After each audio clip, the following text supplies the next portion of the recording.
Baiklah pendengar siap bersatu dari Mataram, kaum muslimin muslimat rahimakumullah. Saat ini menunjukkan pukul 5:24 waktu Indonesia Tengah. Tiba saatnya waktu imsak untuk Anda yang berada di daerah Kota Bima dan sekitarnya. Banyak juga komen tuh, kenapa sekarang sih munculnya Mbak? Pesan dari dulu saya live kok, tapi nggak ada yang mampir ya. Tapi memang asli nggak ada ini sih, nggak ada niatan mau dilihat sama orang. Memang kalau di Facebook pasti dilihat sama orang. Tapi itu murni benar-benar kalau saya live di waktu siaran di bulan Ramadan itu untuk menjadi kenang-kenangan Mas. Itu dokumentasi berarti ya? Dokumentasi untuk pribadi.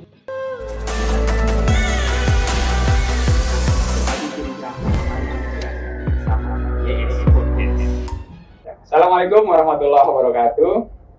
Jumpa lagi di YS Podcast bersama saya Yusron Saudi, tuan rumah YS Podcast sudah hadir di sini. Kita tamu sangat luar biasa yang ditunggu-tunggu suaranya nih. Kalau mau maghrib di RRI, yang bukan RRI, ada Mbak Kori di sini. Assalamualaikum Mbak Kori. Waalaikumsalam warahmatullahi wabarakatuh. Halo.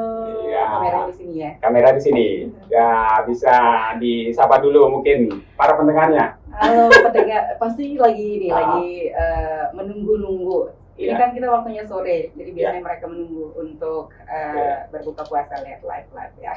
Oke, sangat luar biasa saya lihat. Saya excited banget loh hari ini. Ya. Biasanya itu Bang Yusron yang datang ke acara saya biasanya. Saya wawancara beliau biasanya ya. Ini kita tukar peran hari ini. Kalau dulu di TV, ya Bang Wari yang menginterogasi saya. Sekarang saya malah bintang. Di radio juga beberapa kali ya? Ya, beberapa kali kita hadir di RRI jadi narasumber dan di Aegis sebelumnya ya Mbak Wari. Beberapa kali juga. Beberapa kali juga Mbak Wari jadi hostnya. Nah, hari ini saya mau balas dendam gantian. Ternyata jadi narasumber tuh gini ya rasanya. Mbak Wari, saya melihat ada fenomena yang sangat luar biasa di Facebook. Lewat beranda karena kita memang berteman ya. Wow, saya bilang. Bisa dalam 1 jam itu udah bisa sampai 10 sebelum. Iya. Ini menurut saya sesuatu banget. Betul. Nah, artinya memang radio tempatnya kan sudah digital juga Mbak Kori. Iya. Tapi dengan ternyata branding personal ini menjadi sesuatu banget. Dan itu mungkin gitu. Menjelang buka puasa dan sahur ya. Betul. Ya, jadi suara Mbak Kori ini saya dengar di masjid. Iya. Saya bandingkan, saya nonton live di Facebook, terus saya dengar lagi di mana. Delay-nya itu hanya sedikit sekali. Sedikit sekali. Ya, jadi menurut saya sangat bagus lah. Tapi sebelum mulai kita diskusi, saya ingin Mbak Kori sapa dulu pendengar penonton YS Podcast dengan suara yang dipakai ketika menjelang buka sahur. Waduh. Ada challenge juga ternyata di YS Podcast ya. Harus dong. Sama dia apa nih YS Podcast? Sahabat YS. Pemirsa, Ya. sahabat YS Ya. Podcast. Baiklah, sahabat YS Podcast dimanapun Anda berada. Saat ini kita berada di YS Podcast untuk memberikan informasi seputar pengalaman kita bagaimana menjadi seorang penyiar yang mungkin sebagian orang di luar sana menganggapnya suatu hal yang wow, duduk-duduk aja ya, dengar musik aja. Dan sore hari ini kita bakalan cerita-cerita bagaimana keluh kesahnya. Waduh, lebih ke keluh kesah. Baik, Mbak Kori. Menarik, maksud saya dunia penyiaran sudah kita ketahui Mbak Kori sudah cukup lama. Iya. Sudah cukup lama lah kita lihat Mbak Kori di TV, radio gitu. Jadi udah ya relatif cukup lama lah. Udah senior lah kalau saya melihat ininya. Kalau menurut saya belum senior sih. Nggak mau disebut senior. Bilang aja nggak mau disebut senior. Mbak Kori, pertama kali kapan? Kapan mulainya tertarik atau mungkin ya ada idola, kemudian terus memutuskan kayaknya asik juga tuh duduk di depan mic itu ngobrol gitu. Kapan mulainya Mbak Kori? Jadi saya itu cita-citanya itu jadi artis. Sudah jadi artis, sudah. Tapi pada waktu kecil saya juga nyadar diri gitu. Mungkin tampang saya pas-pasan, jadi nggak mungkin bisa jadi artis gitu ya. Sudah jadi artis kok. Artis macam apa? Jadi dulu pas kecil itu saya suka berdrama. Saya tuh sebenarnya basicnya tuh senang di drama. Tapi di kehidupan nyata nggak suka nggak suka berdrama insya kan? Allah tidak suka berdrama soal kehidupan Yang nyata penting ya. itu. Ya, ini yang asli ya, nggak palsu. Karena di sini hadir juga suaminya Mbak Kori, nama saya sama Yusron. Sesuatu Yusra, ya. Dan saya nggak berani kita culik berdrama. dulu ya. Nggak berani berdrama kalau ada dia. Iya, jadi itu. Jadi awalnya itu karena suka drama. Dulu kan kecil oke. itu ada mainan-mainan bongkar pasang namanya. Mungkin Bang Yusron tahu ya bongkar pasang. Baju-baju itu ya. Baju-bajuan Yang, istilahnya. iya ada model-model ya. Ya, Jadi perempuan itu tuh. sering Ya. saya mainin. Selain itu juga saya tuh suka tiba-tiba menghayal gitu, menghayal, ngebuat skenario dan itu saya sendiri yang menjadi pemerannya. Entah itu Oke. pemerannya anak, ibu dengan suara yang berbeda-beda yang saya perankan di diri saya sendiri pada saat itu dulu waktu kecil. Akhirnya seiring berjalannya waktu, tapi sepertinya orang tua tidak mendukung ya karena kalau persepsi orang tua, persepsi orang tua kalau artis tuh kayaknya, waduh, glamor. Kemudian juga kalau zaman dulu kan belum ada yang seperti sekarang ya. Kalau sekarang kan lebih banyak yang menggunakan hijab, artis-artisnya. Kalau zaman dulu tuh kita bisa ngelihat lah ya gimana. Ya. Jadi orang tua tuh apa sih maunya anak ini gitu. Jadi saya tuh diarahkan lebih ke menjadi seorang Korea sih, cita-cita orang tua pada saat itu. Namanya juga nempel juga ya. Iya, makanya dinamain Korea tuh Nafisa tuh karena cita-cita orang tua tuh kayak gitu. Oke, nanti ada segmen kita minta ngaji. Aduh.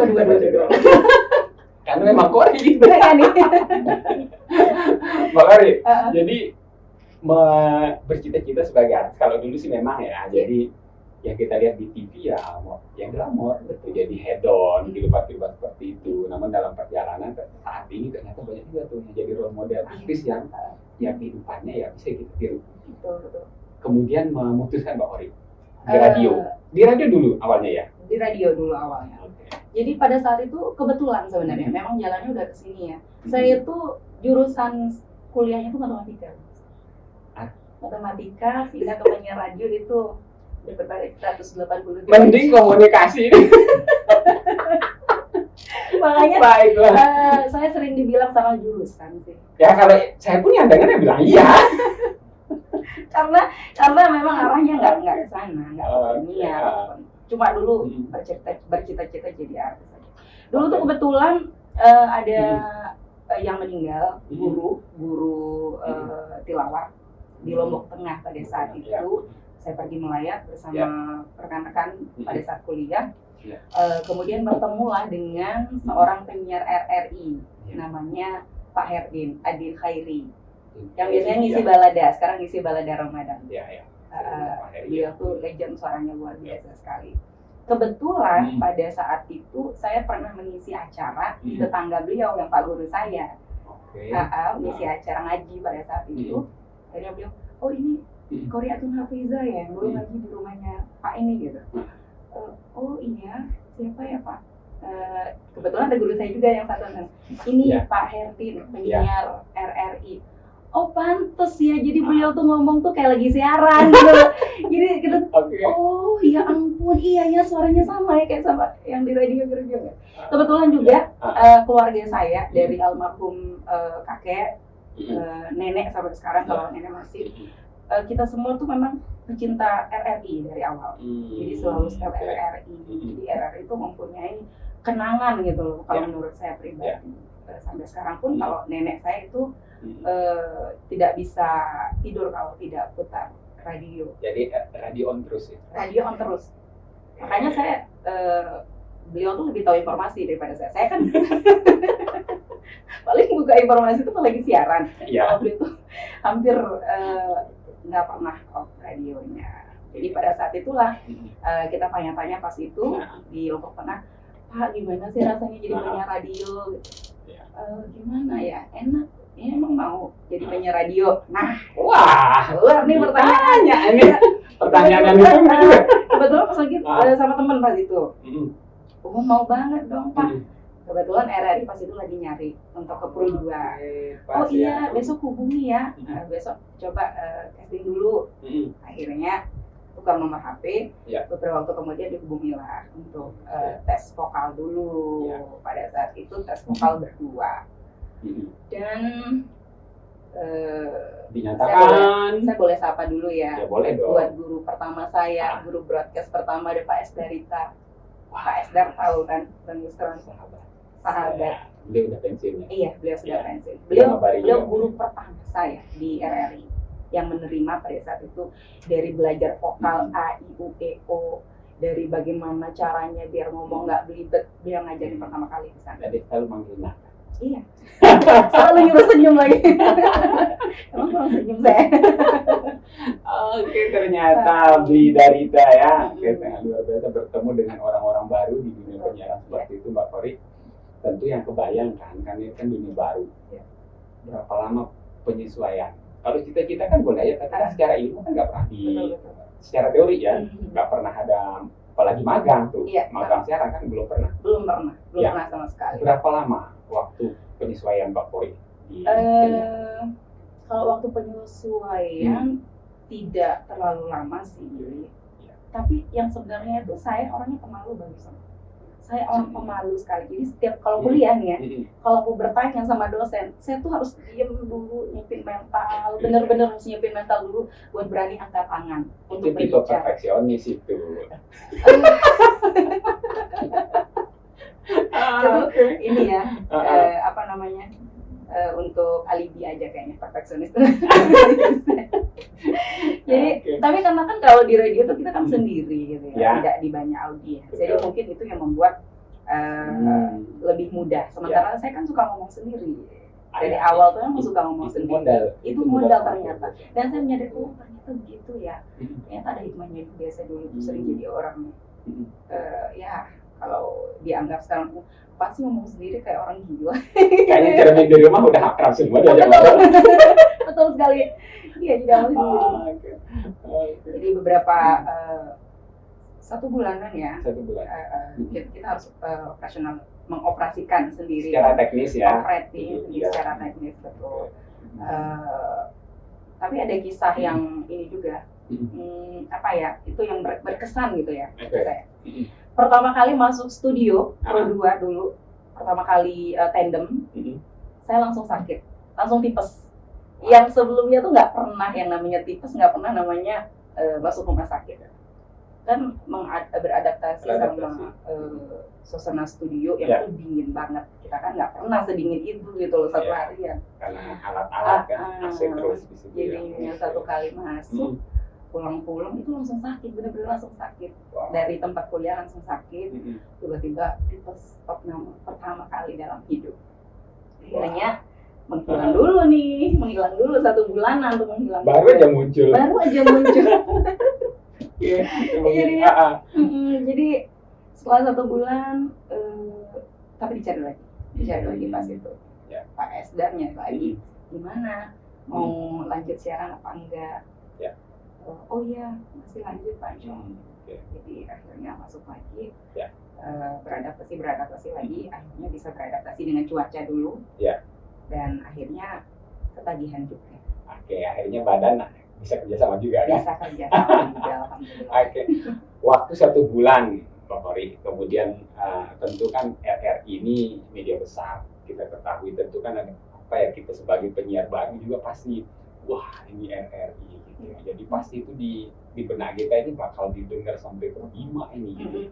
Jadi ada perasaan-perasaan parno kayak gitu nggak gitu yang kira-kira downgrade mental kita gitu? Kalau pada saat itu tidak ada.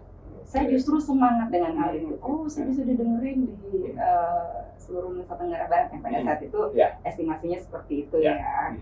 Tapi ternyata kalau program 2 itu cakupannya memang lebih ini ya, tidak menggunakan frekuensi AM, baru FM aja pada saat itu dan belum ada digital juga.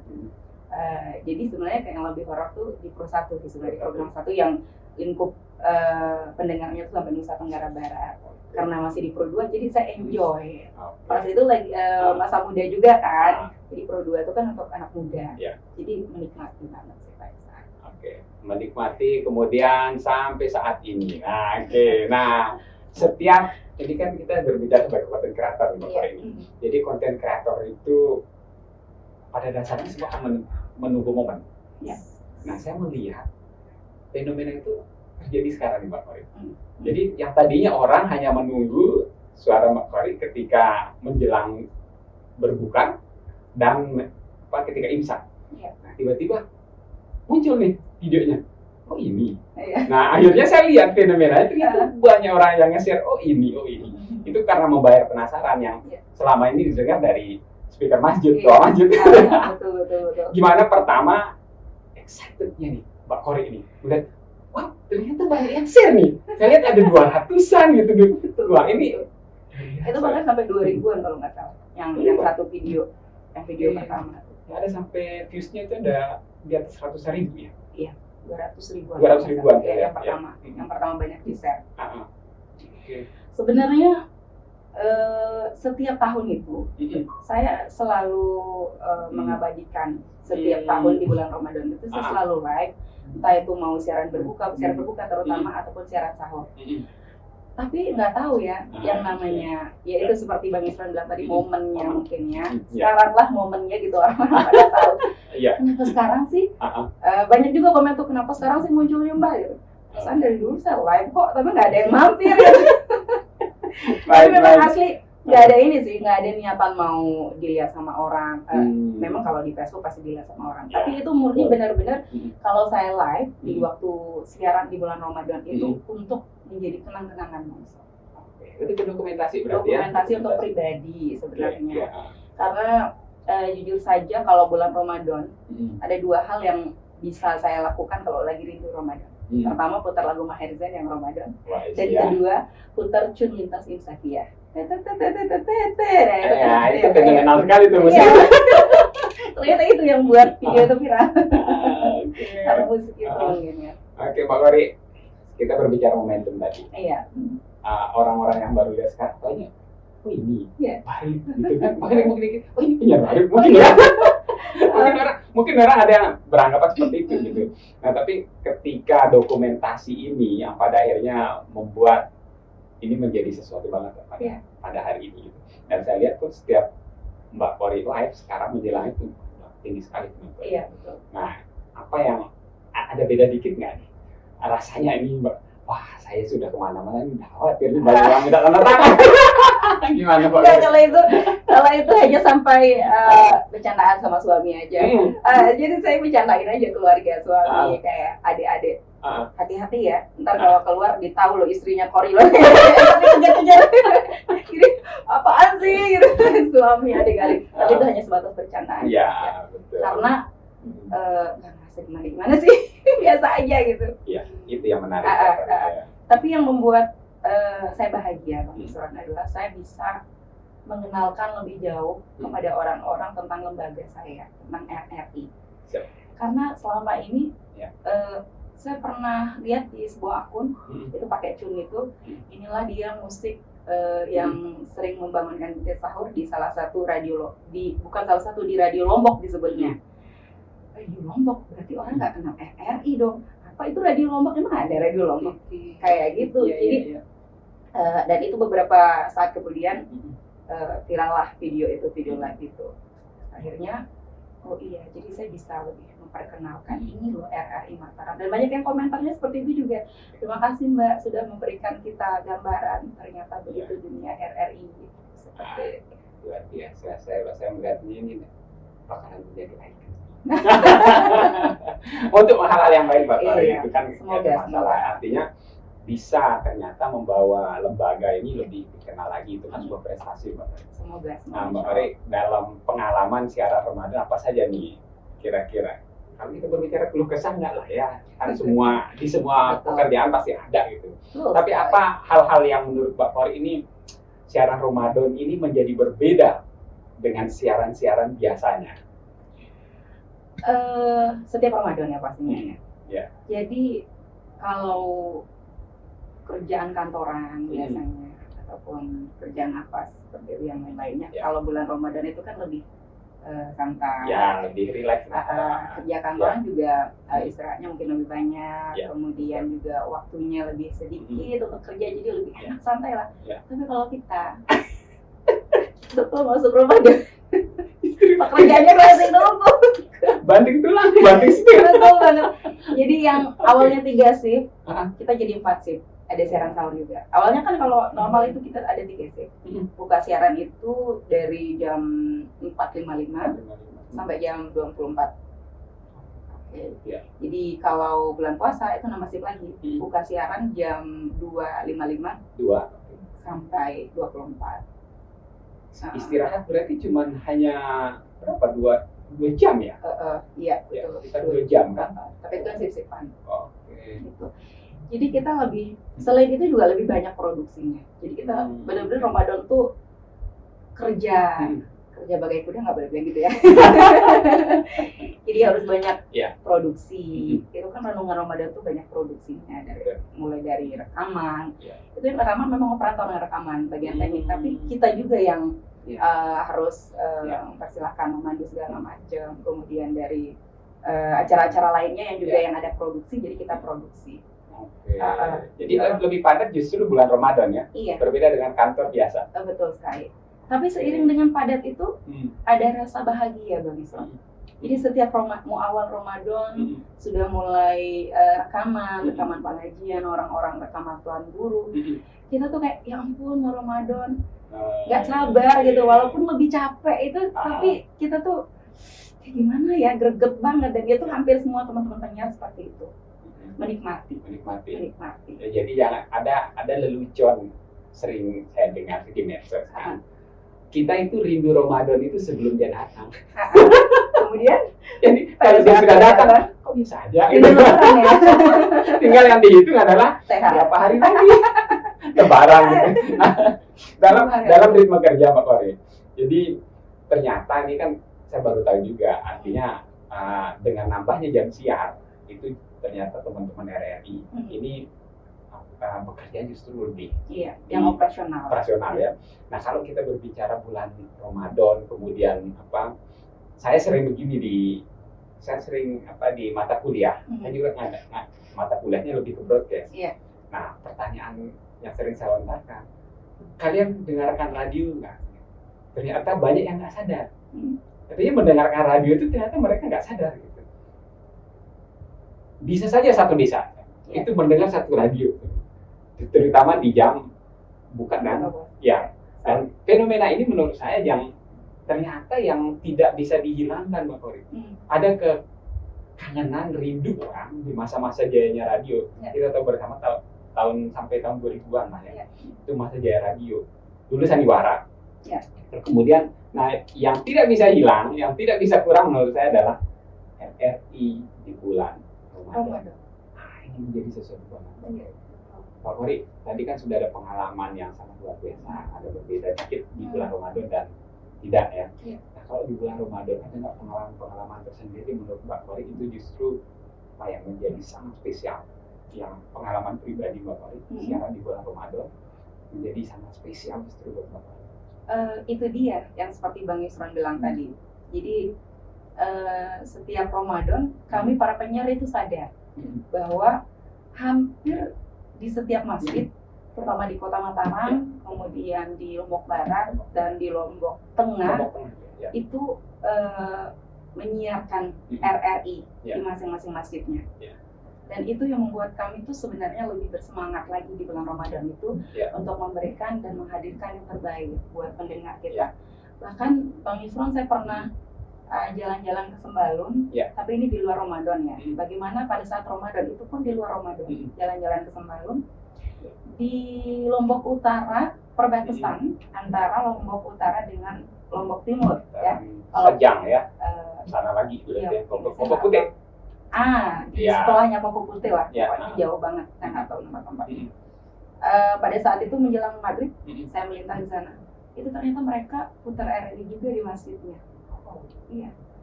Jadi sampai sini ya ternyata orang-orang, dan itu sebuah kebanggaan bagi kami begitu ya, yang menyiarkannya.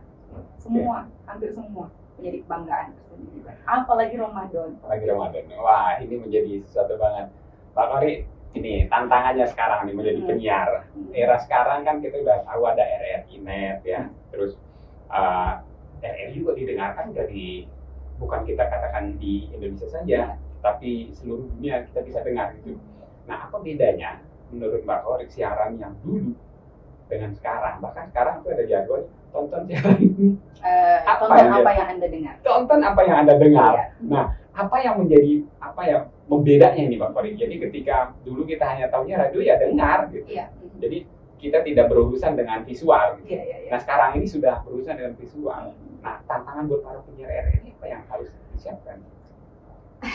Tantangannya, bersyukurnya saya juga nyambi di TV. Oke.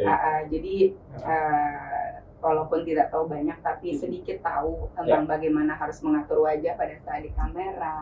Oke, ini modalnya. Tantangannya kayak gitu ya. Karena teman-teman para senior juga, saya rasa semua sih seperti itu ya. Termasuk saya juga. Tantangan kita seperti itu. Kalau biasanya dulu sebelum era digital yang seperti sekarang ini, ya udah kita mau nggak mandi pun ke studio it's okay gitu. Nggak bedak pun nggak ada masalah. Bedak pun nggak ada masalah, apalagi mau pakai lipstick segala macam. Tapi sekarang karena RRI kan beradaptasi ya sama dunia digital. Jadi kita itu sudah ada RRI digital yang di sana juga ada visualnya. Kemudian juga di YouTube selalu ada live streamingnya, setiap ada berita, kemudian setiap ada dialog. Jadi mau nggak mau sekarang harus nyiapin make up dan nggak boleh nggak mandi, nggak boleh nggak pakai lipstick, nggak boleh nggak pakai alis kan. Sialan. Ini bedanya ya. Radio dulu dan radio sekarang. Kalau dulu mungkin orang bisa saja selengean, tapi suaranya khas luar ya. Sekarang itu ya. Kalau dulu kan kalau ngedengerin suara aja, wow. Tapi kalau sekarang suara terus dilihat, oh ternyata itu penyiarnya. Jadi harus ya paling nggak bisa dandan lah. Tapi teman-teman semuanya beradaptasi insya Allah dengan hal tersebut. Oke, ini bedanya penting untuk kita tanya. Karena dulu berbeda sekali. Nah sekarang itu namanya multimedia Mbak Kori ya.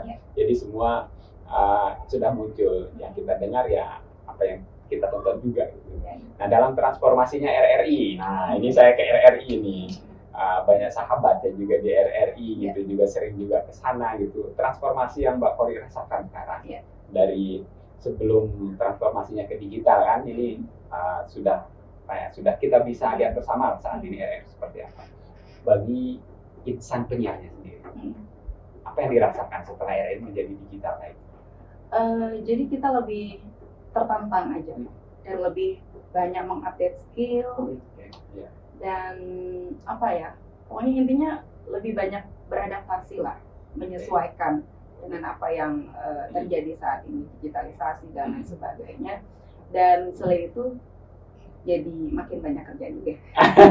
Tambah kerjaannya aja. Bukan hanya karena kita sebagai penyiar juga bukan hanya menyiar kalau di RRI, kita juga dituntut buat nulis. Kalau produksi siaran mungkin sudah biasa dari dulu memang. Tapi sekarang tuh kita juga ada disuruh nulis buat di KBRN, dan itu juga menjadi hal yang tantangan buat kita. Jadi multi talent, multitasking juga sekarang ya? Multi talentan juga. Multi talentan. Aduh, banyak jadi masakan ini. Ya sore itu ya. Oke, Mbak Kori sangat luar biasa. Nah, saya ingin di segmen berikutnya nih Mbak Kori. Oke. Ini terkait dengan nama. Saya yakin nama yang Waduh, disandang ini juga ini ada juga yang kita minta lagi nanti. Siapa Kori ya? Approve nggak ini? ada suaminya di sini. Saya minta jelas boleh ya?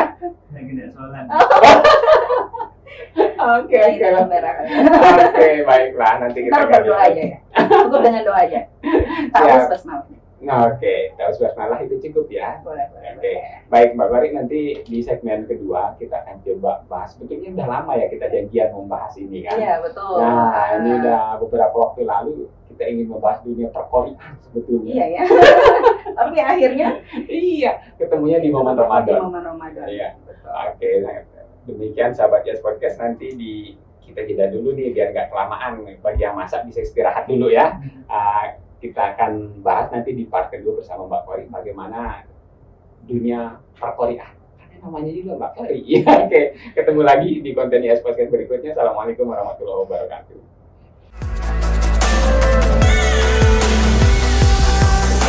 Dadah.